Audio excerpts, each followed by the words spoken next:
r/NoSleep. Posted by you/sugar-soad. You should never smile at people when you are out on a walk. I love to go for daily walks as it is a great way for me to unwind. I typically go early in the morning or after I get home from work. There is a route that is quite close to where I live which amounts to just over 4,000 steps. It is perfect for me and takes me just over half an hour to complete. I know it is not much of a walk, but it helps me feel like I have achieved something with my day. I try to be polite and will smile and nod at people as I meet them. I have absolutely no clue who most of them are, but it feels like the polite thing to do. Most of them will give the same simple polite nod while others flat out ignore me. I was walking along at a normal pace when I first saw him. He was dressed all in black and his face seemed shrouded in darkness even though the sun was shining. My instincts were screaming at me to keep my head down, but I ignored them and gave him a polite nod. I reached the end of the path and turned around and then froze in terror. The man stood right behind me and his face was inches from my own. His heavy breathing was the only sound I could hear as everything else around us was deathly silent. His breath stung my eyes and reminded me of the smell of rotting flesh. His face still hung in shadows and all I could see were the two orange eyes which seemed to be taking in every aspect of my body. A smile appeared on his face and I wanted to scream as I saw the teeth that had been sharpened into fangs. His tongue shot out of his mouth and I screamed internally as it caressed my face. There seemed to be little suction cups on his tongue as I could feel them attaching to my skin. I heard voices in the distance and was relieved to see a family walking towards us. The man looked at me for one more brief moment before walking briskly away. I couldn't move my legs for a few minutes as my legs were glued to the floor. The family walked past me and they gave me a polite nod before continuing on. When I finally convinced my legs to start moving again, I practically ran home and locked the door. I tried to tell my family about my experience, but they think it was just a nightmare I had. I have changed the direction I go for my walk, but I keep seeing that man everywhere I go. He is always standing in the distance and no one else seems to pay attention to him. His smile gets wider every time he sees me looking in his direction. Last night I awoke in the middle of the night and went to use the bathroom and saw his eyes gazing in from outside the window. I don't understand how he scaled the building as I live on the top floor. He began gently rapping on the window and started indicating for me to let him in. He looked disappointed as I slowly backed away and fled back under my covers. I could see his eyes staring in at me even with the sheets over my head. I awoke this morning to find he had carved a note into the outside of the glass which simply reads "See you soon." I think I may have fucked up by being polite to him and now await whatever fate he has in store for me. The next story of this video. Posted by you/Robert Mort. I found my old disposable camera. There are photos on it I don't remember taking. While moving, I found an old disposable camera.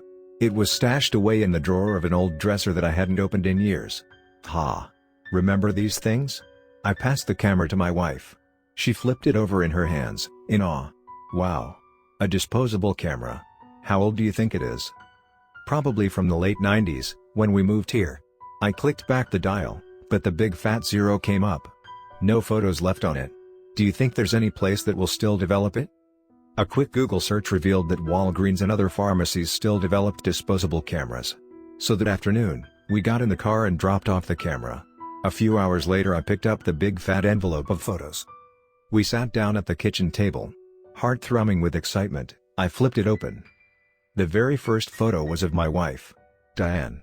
I smiled when I saw her pretty young face, but as I pulled the photo out of the envelope, my smile widened to a grin. It was a photo of her pregnant, cradling a big belly in a floral dress, smiling down at it. This must have been when you were pregnant with Michael. I handed her the photo. Oh, how cute. She grinned. Man, they grow up fast, don't they? Michael had just graduated college. He was living with us for a few months, as he worked at an unpaid internship with the mayor.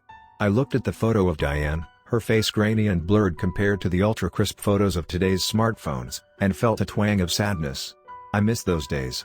Young, in love, our whole lives ahead of us.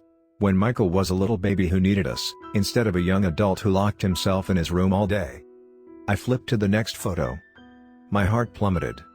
It was a photo of us in the hospital. Diane was lying on the bed, and I was next to her, gripping her hand. For a second, I thought it must have been a photo from Michael's birth. But the expressions on our faces clearly told me otherwise. Her face was twisted in grief, her eyes rimmed with red from hours of crying. My face was still, as if carved in stone. Trying to be stoic, be strong for my wife, but failing. And in her arms, underneath the bundle of cloth, was a little baby. But it was far too small. The blood drained out of my face. How was this photo taken? I remembered the day we brought Michael home. A full-term, large baby at 8 pounds, 6 ounces, 19 inches long. But Diane and I never had another pregnancy. He was our only child. Whose baby is this? And then the other, horrible realization. It's way too small to have lived. Diane's eyes fell on the photo. She let out a muffled squeak, and then took it from me, hands trembling. Oh, my God. I flipped to the next photo. A photo of Diane and I? My arm was around her shoulders, and we were smiling. But there was sadness behind our eyes. Pain. Diane was no longer pregnant, and she looked skinny. Too skinny. Drawn. My hands trembled as I flipped through the photos faster. There were several of us like that, at social events, or at the park. The pain behind our eyes. Skin and bones. I slid the next photo away, and my heart stopped. A photo of Diane in the hospital. Holding a baby. A beautiful, fat, full-term baby wrapped in a swaddling blanket. She was grinning, the pain gone from her face. I had my arms around her, beaming like a proud father. But there was a problem. The newborn had no umbilical cord. No stump, no remnant, just a perfect belly button. Diane's eyes met mine. Something passed between us. A horrible realization. She reached out and gripped my hand, squeezing it as tight as she could, until red marks bloomed across my fingers. Thump, thump, thump. Footsteps thudded down the stairs, and then Michael swung into the kitchen. His smile quickly faded as he saw the photos in our hands. Replaced by an expression of anger, of fury, of hate. "You shouldn't have seen those," he said.